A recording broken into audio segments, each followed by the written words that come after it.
What's going on, people? Myke C-Town here with another edition of the Vinyl Shit. Let's go ahead and address the elephant in the room real quickly. Yes, I am growing my dreads out. Let's not make a big deal out of this, okay? Say they want that old Myke C-Town. Bag it up and sell the whole pound. Might have to go and get my dreads back. Matter of fact, go and bring the metalheads back. I have records to show you guys. So that's what I'm going to do. Let's start. First record I'm going to show you, this is Bauhaus Go Away White. If you don't know what this was the final Bauhaus recording. Not so much gothy, more of like just like a really good alternative rock record. Some really good noisy riffs, some really thick bass. Peter Murphy, of course, sounds fantastic on this. Cool songs, but they don't come off as dark or anything like that to me, so I don't really listen to this record very often. It does come with this fancy sticker, this fancy poster, which I will never hang up. It's on some nice white vinyl, white power. Next record I'm going to show you, this is, man, you need to know what this is, brah. This is Behemoth, the Satanist. Easily one of the best records this year. But what's to say about this, dude? Just awesome blackened death metal. Riffs for days, drums for days, vocals all day long. It's just awesome. It's the front cover, back cover, inside. It also comes with this amazing booklet that is very thick. All kinds of weird pictures inside. Really nice packaging, man. It took me a while to actually pick this up because it was so expensive. I finally did get a good deal on this. But I want to say the record store that first had it for like 50 bucks when it first came out, which was just ridiculous. But after listening to it, I mean it's kind of worth that. It's seriously that fucking good, man. Next record I'm going to show you, this is Bestia Arcana. I don't know that I can really pronounce the name of this album. To Anabainon Ectes Abyssu. Yeah. This came out in 2011, and if I was doing these record videos in 2011, this would have been one of my favorite records to come out that year. I can't remember where I first heard this, but it absolutely blew me away. It's super noisy, but ambient, and still like super dark black metal. Like, it's a really spooky record. I don't know too much about these guys. All I know is they're from Colorado, of all places in the world. And this is the only record they ever recorded, but it's absolutely incredible. One of the best records I've purchased, fuck man, in years, I think. Like, it's really that good. Front cover, back cover, inside. Really wish these guys would record another album, because this record is just, it's too good for these guys to end with just this one. Next record I'm going to show you, this is Bikini Kill's self-titled release. I love these gals. Militant, feminist, punk rock. Probably the first Riot Grrrl band I ever heard, I'm pretty sure. But this is their first record, just super bratty, super sloppy punk rock played the way it's supposed to be played. God, I used to have the biggest crush on Kathleen Hanna. Isn't she just absolutely adorable? That's probably totally sexist. And is it sexist to call a Riot Grrrl adorable? Like, for real? I really don't know. If it is, I'm sorry. If it's not, hey, come at me, bro. If you haven't seen The Punk Singer, please, you need to turn this shitty, stupid vinyl video off and go watch that documentary about Bikini Kill, because it's absolutely awesome. But yeah, this is a great record. If you are into punk rock, if you are into Riot Grrrl bands, and you've never heard this, that would just be plain weird, I guess. But either way, yeah. I love that it has like those old school punk rock inserts. Like, anybody that grew up in punk would totally remember these kind of inserts. And it comes with this great, this great fold-out thing with all kinds of neato stuff on it. Some feminist propaganda, some more pictures of the adorable Kathleen Hanna. Yeah, cool stuff. Next record I'm going to show you, this is Bikini Kill, yeah, yeah, yeah. Oh wait, yeah, yeah, yeah, yeah. Sorry. This is their second record. More of the same kind of music as the first, but maybe a little bit better production, better playing, a little catchier. Rebel girl, rebel girl, rebel girl, you are the queen of my world. Next record I'm going to show you, this is Iver. This is the self-titled record. I remember when everyone was totally losing their shit over this record. And as usual, I was too cool to pick it up, you know. Once I finally did, I was like, oh, all that hype was totally justified. This is a fantastic record. Justin Vernon has a great ear for melody. He's a really good songwriter. I have to admit though, sometimes his voice gets on my nerves a little bit. Like, they're a bit too high pitched at times. But the music itself is great on all the songs. It's just the vocals sound a bit forced on occasion. But this is a really beautiful record. Nice front cover. Inside there, inside there. But yeah, if you like some kind of stripped down, folkish type of stuff, then you should definitely pick this up. I really enjoyed this record. Next record I'm going to show you, this is Boris and Ian Asbury, BXI. I have to admit, this is not one of my favorite Boris releases. It's cool, but sometimes it comes off a bit cheesy. It almost reminds me of like really bad Tea Party B-sides. It really doesn't seem to me like these are Boris songs with like Ian Asbury singing over them. It's almost like they cater their songwriting to what Ian Asbury would be like comfortable singing over. And it just came off a bit boring to me. It just sounds like heavier cult. To be honest, I actually might be willing to trade this to somebody if you have something really good. As usual, don't come to me with some bullshit. You know, oh, I have this 13th pressing of Led Zeppelin's 3. No, dude, I don't want that. Like, if you have something cool, like, you guys have been watching my videos for a while now. You know what I like.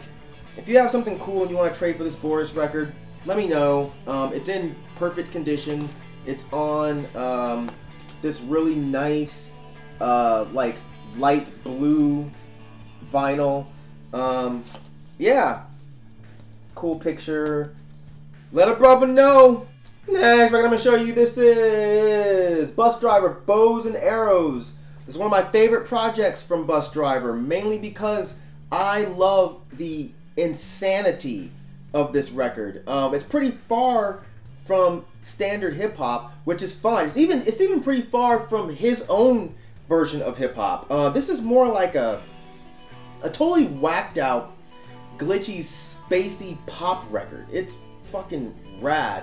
Kiss me back to life. I wouldn't recommend this to your average hip hop fan because they'd probably just be really confused. But yeah, I think this record's absolutely fantastic. Next record I'm going to show you, this is Cage, Kill the Architect. What's absolutely insane is it's taken me so long to get through my vinyl records and then go back to do updates. I bought this shit last year and I'm just now getting to show it to you guys because this was one of my favorite records from last year. This is awesome. I love this record more and more every single time I listen to it. It's so dark and moody. You know, I did a review of it if you want to check that out and hear some details into what I thought about it. But I'll say one thing, man. If you think this record is simplistic, then you're really not listening to it. This record is really deep, and this record is awesome. Nice red vinyl here. I don't give a fuck about you. I can't wait till we get without you. This record's great if you're in a really bad mood or you just broke up with a girl and you don't really want to listen to The Cure or anything sappy. You really want to listen to somebody talk about exactly how much they hate ex-girlfriends. Yeah, Cage does that very fucking well. Next, I'm going to show you, this is Cainan, Thavmial. I'm probably mispronouncing that, but whatever. This is a great French black metal band. Fast, super awesome atmosphere, really interesting song structures. The riffs are just fucking rad, man. Really cool vocals. Reminds me a bit of like if you took like Gorgoroth and maybe mixed them with Offermod, maybe. I think that would be a good I don't know, a decent description of these guys. The back cover, front cover, cool insert, some evil shit. So far, it's one of my favorite records this year. I don't know that it'll make my end of the year list, but we shall see. Next record I'm going to show you, this is Carcass, Reek, Putrefaction. This was a re-release, limited to 1,500 copies. This is probably my second favorite Carcass album next to Heartwork. No, I'm sorry, this is my third favorite Carcass album next to Heartwork and then Necroticism. This is just ridiculous grind. Like, way before they inserted a lot of the melody, this is just crazy, brutal grind. Some say it's the beginning of gore grind. I've never done enough research into that to see if that's true. I don't really care that much, really, but yeah, it comes in this like nice black bag, you know, the kind of bag they give you at the porn store so no one knows what you just bought. And that's because there is this absolutely disgusting artwork on this bad boy. I don't need to unfold this whole thing, but inside there's just a huge poster of all of that gore stuff from the cover, which that poster will never get hung up because I will never get another girlfriend in my life. Really cool, old school, like grindcore insert, like the old punk bands used to do. This fucking vinyl is awesome though. It's like this weird yellow with like red and green. I don't know, it's really cool. I don't know if you can still find this, and if you can, you know, if it's really expensive, because I bought it right when I saw that it came out. So yeah, if you like Carcass, I really feel like you need to own this, because that kind of rhymed. Poet, don't even know it. Next, I'm going to show you, this is Nick Cave, Henry's Dream. Hey man, it's Nick Cave, you know, I love all his records, so it's hard to say that this is one of my favorites, because I mean all of his records are just fantastic, but this has some of his most powerful songs. Like, just the way the record starts, it's like such a high note. Papa won't leave you, Henry, Papa won't leave you, boy. There's some absolutely fantastic songs on here. John Finn's Wife, Christina the Astonishing. This is just an awesome record. I mean, like I said, it's Nick Cave, so you're not going to go wrong. He doesn't have any bad records. Next record I'm going to show you, this is Nick Cave, Murder Ballads. This is one of my favorite Nick Cave albums. I know I just said it's hard to say which ones are my favorites, but fuck it. This is one of my favorite albums. Super dark, super melancholic. You know, it's just really great songwriting on this album. Of course, it's known a lot for the beautiful duet between him and Kylie Minogue. But this is just an overall beautiful album. You know, if you're new to Nick Cave, I feel like this is the record that I would say you should start with, because it's just, there's not a bad song or even a mediocre song on this album. They're all just absolutely fantastic. Last record I'm going to show you, this is Cocorosie, La Maison de Mon Reve. Take that. This was definitely part of that freak folk movement that happened in the early 2000s with, you know, Joanna Newsom, Devendra Banhart, Vetiver, all those bands. But I always liked these guys a bit more just because they were so goddamn weird. They genuinely seemed like weirdos, like combining Tiny Tim with Incredible String Band, with Elizabeth Cotton or something. Like, it's just really, really, really cool. I remember there was a bit of controversy around their song Jesus Loves Me because they used the word nigger in it. But I think a lot of people missed the point of that song. Like, where he says, Jesus loves me, but not my wife, not my nigger friends, you know, or their nigger lives.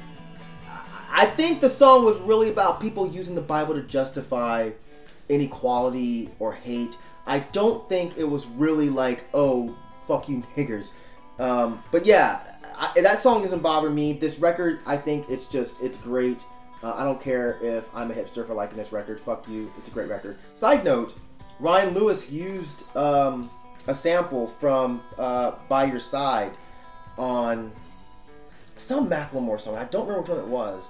Always be by your side, even when you're down. Yeah, whatever. Worthless extra trivia for you guys to forget the second you stop this video. So that's it for this edition of the final shit. As usual, thank you for living, thank you for loving, thank you for being you. And I will see you guys hopefully next week with more Rajos. Peace, bitches!